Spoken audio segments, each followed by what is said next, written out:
Good afternoon to my dear students.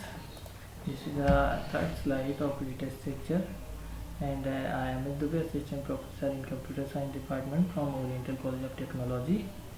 So in these slides we will discuss the non-primitive data structure or one-dimensional array. So in last slide we have discussed the classification of data structure.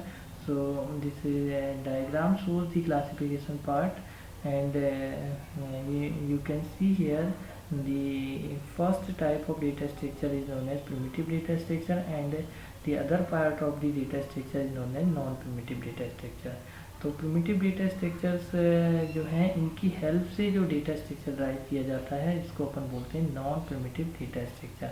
तो जिसमें कि अपन देख सकते हैं यहाँ पर कि array, list और फाइल तीन कैटेगरी जो हैं, तीन टाइप के डेटा स्ट्रक्चर मेनली यहाँ पर इसे नॉन प्रिमिटिव की कैटेगरी को बिलोंग करते हैं।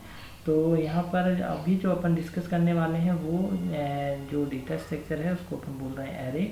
और एरे का जो स्ट्रक्चर है वो कैसा होता है, कैसे इसको डिक्लेयर करना है, कैसे कितने टाइप होते हैं एरे के, और इंटरनल जो स्ट्रक्चर है वो कैसा होता है। तो ये सारी पॉइंट्स अपन, ये सारी चीज़ें अपन आगे आज की स्लाइड में डिस्कस करने वाले हैं। तो यहाँ पर एरे की जो डेफिनेशन है आप देख सकते हैं यहाँ पर कि an array is a collection of homogeneous और same type data items store in a continuous memory location. तो एरे जो है बेसिकली मल्टीपल डेटास को स्टोर करने के लिए एरे को अपन यूज़ करते हैं, क्योंकि सिंगल डेटा को तो अपन ने देखा है कि इंटीजर वैल्यू से, फ्लोट से, कैरेक्टर से, सिंगल वैल्यू तो वेरिएबल्स की जो है यहाँ पर सेव हो सकती है प्रिमिटिव डेटा स्ट्रक्चर की। लेकिन यदि मैं आपको बोलूँ कि 100 नंबर आपको स्टोर करने हैं सेम टाइप के, तो वहाँ पर आपको 100 वेरिएबल्स यूज़ करने पड़ेंगे, integer A1, integer A2, 100 variables declare करने पड़ेंगे। तो उस 100 नंबर को डिक्लेयर करने की बजाय अपन क्या कर सकते हैं, 100 वेरिएबल को डिक्लेयर करने की बजाय अपन एक नॉन प्रिमिटिव डेटा स्ट्रक्चर यहाँ पर यूज़ कर सकते हैं, लाइक एरे, लिस्ट या और अदर डेटा स्ट्रक्चर्स जो भी अवेलेबल होंगे, तो उनको आप यहाँ पर यूज़ कर सकते हैं यदि मल्टीपल डेटा को आपको स्टोर करना है मेमोरी में।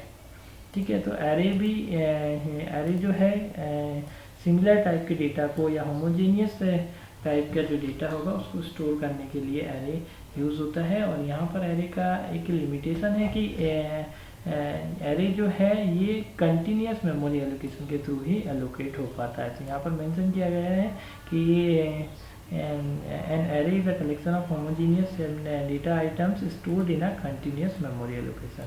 For example, if an array is a type of integer, it can only store integer elements and cannot allow the elements of other types such as double float character। यदि आपने integer type का array यदि declare किया है तो उसमें केवल integer number ही store हो पाएंगे। तो you can see the diagram, you can see the structure, basic structure, or you can see the graphical representation here।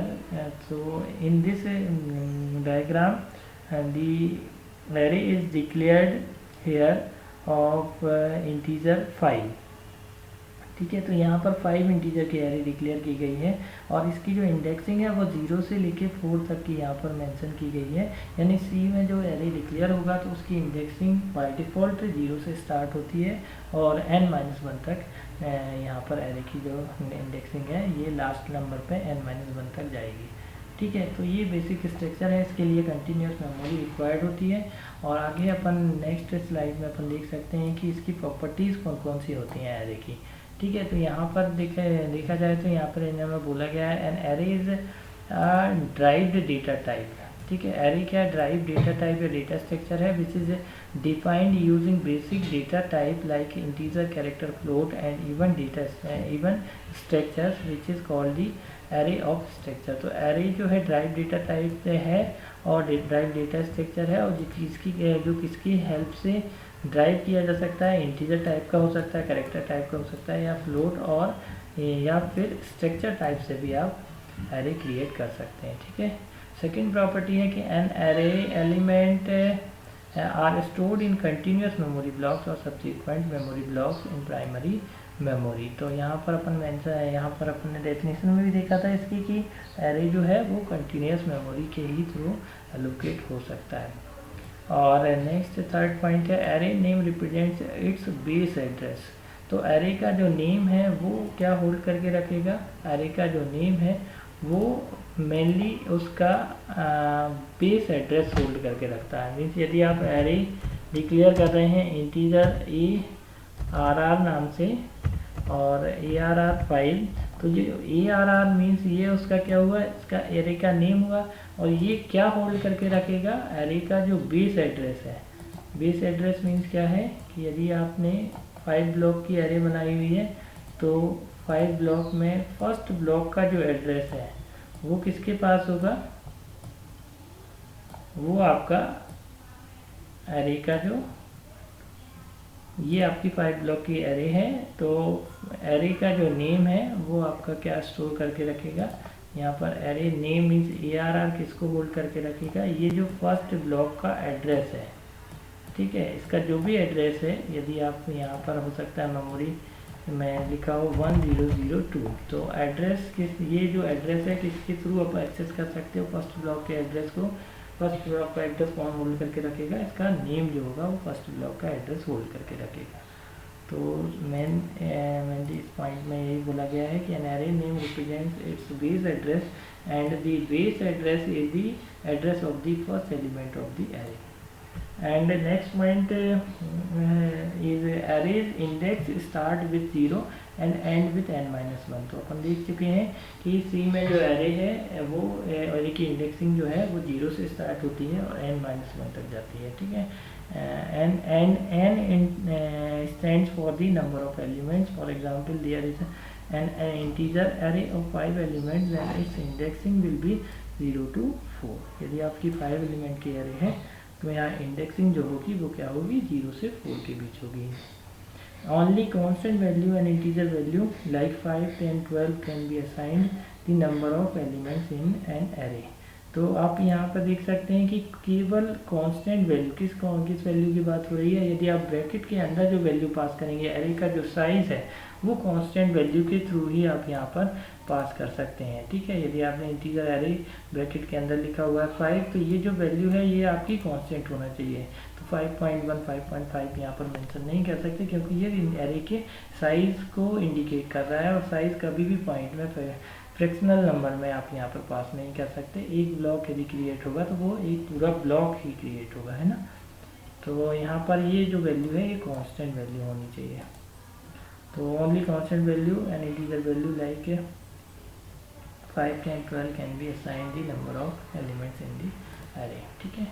तो नेक्स्ट प्रॉपर्टी के बाद अपन आते हैं इसके टाइप्स पर। तो टाइप्स ऑफ एन एरे, तो एरे को 2 टाइप से कैटेगराइज किया गया है, एक 1 डायमेंशनल एरे और second is a multi dimensional array.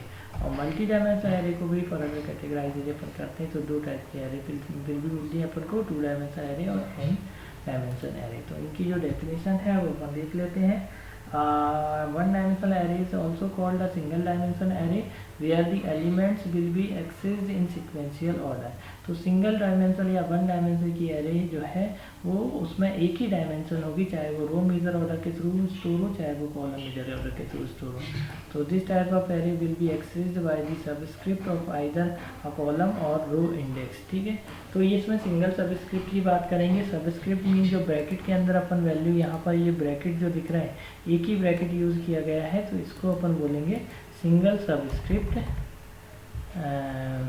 Value, ठीक है। और यदि मैं इसके बाद एक और ब्रैकेट लगा देता हूँ, यदि मैं यहाँ पे मेंशन कर देता हूँ ब्रैकेट्स के अंदर 6, तो ये 2 डायमेंशनल एरे का काम करेगी यहाँ पर, ठीक है। तो single dimension mean single subscript होगी। और multi dimension when the number of dimensions specified more than 1 then it is called an multi dimensional array. और multi dimensional array include 2D and 3D, ठीक है। तो यहाँ मोर देन यदि 1 dimension की array आप बनाना चाह रहे हैं तो वो आपकी मल्टी डायमेंशनल एरे कहलाएगी, ठीक है। अब यहाँ पर ऑपरेशन की बात करते हैं तो यहाँ पर 3 या 4 5 टाइप्स के ऑपरेशन जो अपन ने मेन टेस्ट सेक्टर में देखे थे वो 5 टाइप्स के ऑपरेशन एरे में भी यूज़ हो सकते हैं, एरे में भी परफॉर्म हो सकते हैं। तो insertion, deletion, traversing, searching and updation operation यहाँ पर आप परफॉर्म कर सकते हैं। तो आगे आने वाली स्लाइड में अपन